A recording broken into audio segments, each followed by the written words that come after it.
નમસ્કાર મિત્રો, સ્વાગત છે તમારું ગીતાસ ટેસ્ટી કિચનમાં। આજે આપણે બનાવવા જઈ રહ્યા છીએ નાના અને મોટા સૌનું ફેવરેટ અને એકદમ ચટાકેદાર કાઠિયાવાડી સેવ ટમેટાનું શાક। આ શાક એટલું ટેસ્ટી બને છે કે તમે આને ગરમા ગરમ ભાખરી, પરોઠા કે રોટલીની સાથે ખાશો તો આંગળા ચાટતા રહી જશો।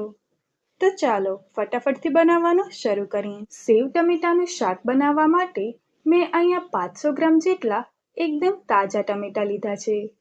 હવે આપણે ટમેટાને પાણીથી બરાબર ધોઈને આ રીતે મીડિયમ સાઈઝના ટુકડામાં કાપી લઈશું। જુઓ, બધા જ ટમેટા સરસ રીતે કપાઈને તૈયાર છે। હવે આપણે ગેસ પર એક કઢાઈને ગરમ કરવા માટે મૂકી દઈશું। હવે આપણે એમાં ઉમેરીશું 2 મોટા ચમચા તેલ। આપણું તેલ બરાબર ગરમ થઈ જાય એટલે એમાં આપણે નાખીશું અડધી ચમચી રાઈ અને અડધી ચમચી જીરું। રાઈ અને જીરું સરસ તતડી જાય એટલે એમાં આપણે ઉમેરીશું 1 ચમચી લસણની પેસ્ટ। જો તમે લસણ ન ખાતા હો તો આ સ્ટેપને સ્કીપ કરી શકો છો। હવે આપણે તેને મિક્સ કરી લઈશું। હવે આપણે એમાં નાખીશું 1 ચમચી આદુની પેસ્ટ, થોડા મીઠા લીમડાના પાન અને તીખાસ માટે 1 લીલા મરચાંના ટુકડા। આ બધી જ વસ્તુઓને તેલમાં સરસ રીતે સાતળી લઈશું, જેનાથી એની સુગંધ ખૂબ જ સરસ રીતે બેસી જાય। વઘાર સરસ થઈ ગયો છે। હવે આપણે એમાં આપણા કાપેલા ટમેટાને ઉમેરી દઈશું। અહીંયા આપણે ટમેટાને વઘાર સાથે સારી રીતે મિક્સ કરી લઈશું। હવે ગેસની આંચને મીડિયમ રાખીને આ ટમેટાને 5 થી 6 મિનિટ માટે ચડવા દઈશું। વચ્ચે વચ્ચે આપણે તેને હલાવતા રહીશું, જેનાથી ટમેટા નીચે ન ચોંટી જાય અને સરસ સોફ્ટ થઈ જાય। 6 મિનિટ જેવું થઈ ગયું છે અને આપણા ટમેટા સરસ સોફ્ટ થવા લાગ્યા છે। તો હવે વારો છે મસાલાનો। સૌથી પહેલા નાખીશું 5 ચમચી હિંગ, 5 ચમચી હળદર, 1 ચમચી લાલ મરચું પાવડર।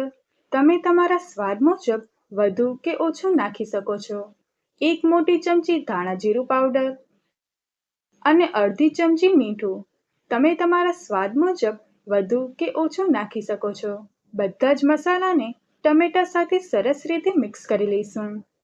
મસાલાનો ટેસ્ટ ટમેટામાં અંદર સુધી બેસી જાય એટલા માટે ગેસ ધીમો કરીને આને બીજી 5 મિનિટ માટે થવા દઈશું।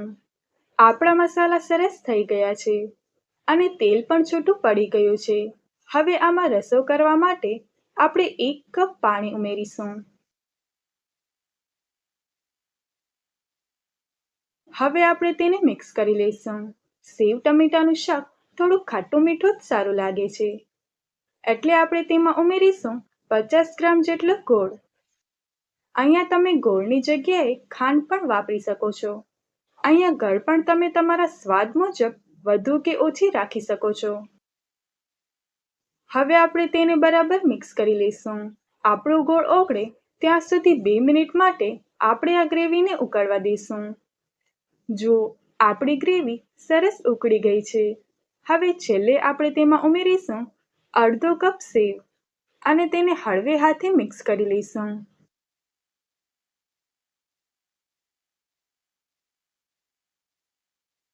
સાથે જ આપણે ઉપરથી નાખીશું થોડા તાજા લીલા ધાણા।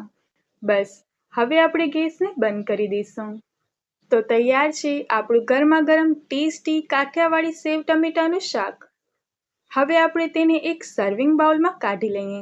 તો મિત્રો, જોતા જ મોઢામાં પાણી આવી જાય એવું સેવ ટમેટાનું શાક તૈયાર છે।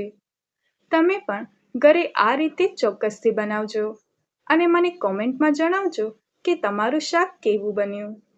જો તમને આજની રેસિપી ગમી હોય તો વિડીયોને લાઈક કરજો, તમારા મિત્રો સાથે શેર કરજો અને આપણી ચેનલ ગીતાસ ટેસ્ટી કિચનને સબસ્ક્રાઈબ કરવાનું ભૂલશો નહીં। ફરી મળીશું એક નવી રેસિપી સાથે। Thanks for watching.